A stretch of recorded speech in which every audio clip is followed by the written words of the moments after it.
Black and white street photography is both very challenging and timeless. While it removes the distraction of color, it forces you to focus on light, contrast, shapes, and storytelling. It's an art form that is all about capturing emotions and mood. In this video, I'll share 5 practical tips to help you take better black and white street photos. And along the way, I'll share many photos from this past week that I took, as well as some older photos that I love. These examples will help you see how to apply those tips into your work. So whether you are a beginner or just looking to refine your black and white skills, this video is for you. Tip number 1 is to shoot in both RAW and JPEG. If your camera supports it, I recommend to shoot both RAW plus JPEG. And the reason for that is that the RAW files saves all of the colors and details, and that gives you a flexibility in post-production. While the JPEGs allow you to preview your shot in black and white straight from your camera in your viewfinder and in your screen.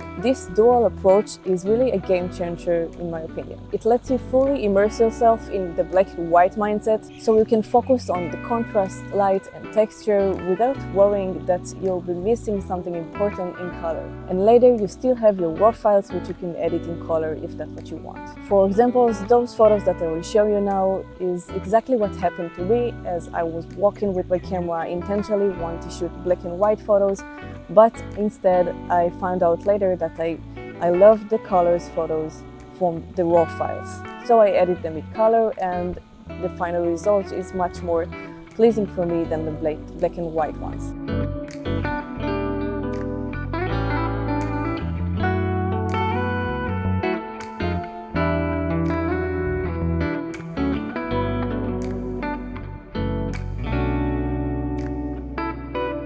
Tip number 2 is to embrace a high ISO. So black and white photography is much more forgiving when it comes to high ISO settings. The noise, which might have ruined color photos, often adds a beautiful grainy texture to black and white images. This can give your photos a classic film-like quality that enhances the mood and the story that you are telling. For instance, when I'm shooting in color, I limit my ISO in the camera to 1600 to maintain the image quality without any grain. But with black and white photos, I feel really comfortable to go to 3200 ISO, which is something I never do in color, because I have a 60 megapixel sensor on my Leica Q3 camera, and high megapixel sensor tend to struggle more with high ISO settings, so I'm very careful about not pushing too far with color, but in black and white I feel much more comfortable pushing this limit. This flexibility allows me to capture moments in low light conditions without worrying about ruining the photo.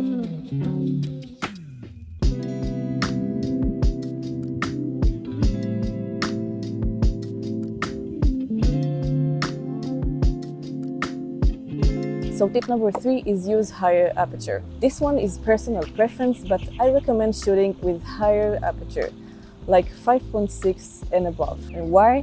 Because in street photography, you often don't know what's going to happen next. A wider depth of field ensures that most of the scenes is in focus. In black and white, it becomes even more crucial. In my opinion, a sharp, well-focused image is something that gives your viewer a much easier way of looking at your photo and realize immediately what is the subject and what he's supposed to focus on in terms of the light, the shadows, the textures of everything around it. This approach works well when your goal is to capture the whole scene and not isolate a specific subject, of course.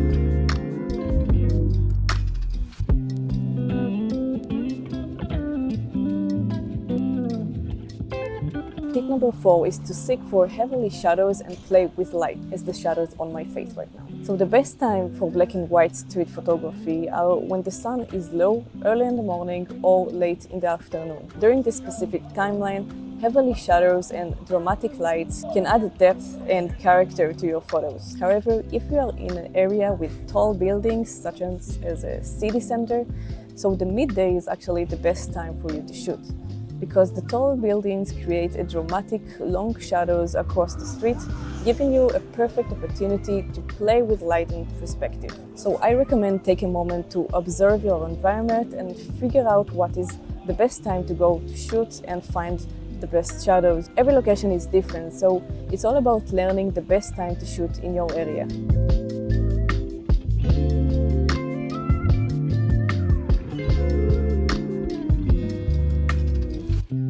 Tip number 5 is editing is essential. I believe that if you're fine-tuning the contrast, the highlight and the shadows, is something that can completely change the final look of your images. For some of the photos that you took maybe already in black and white, increasing the contrast can make your photo more dramatic or make the whole vibe of the photo feel completely different than if you're not editing. Experiment with your tools in your editing software, whether it's Lightroom or something else, and see if you can change the story to match the feeling that you want the viewer to feel when they see your photo. I want to show you a series of photos now, before and after edits in black and white, so you can see the major difference between the two. Black and white photography requires you to see the world differently. It is not just about taking the photos, it's about turning your eye to noticing contrast, textures and shapes. So be present in the moment with the intention thought about shooting black and white. Please tell me in the comments which tip you related the most, and if I forgot something that you think is essential to black and white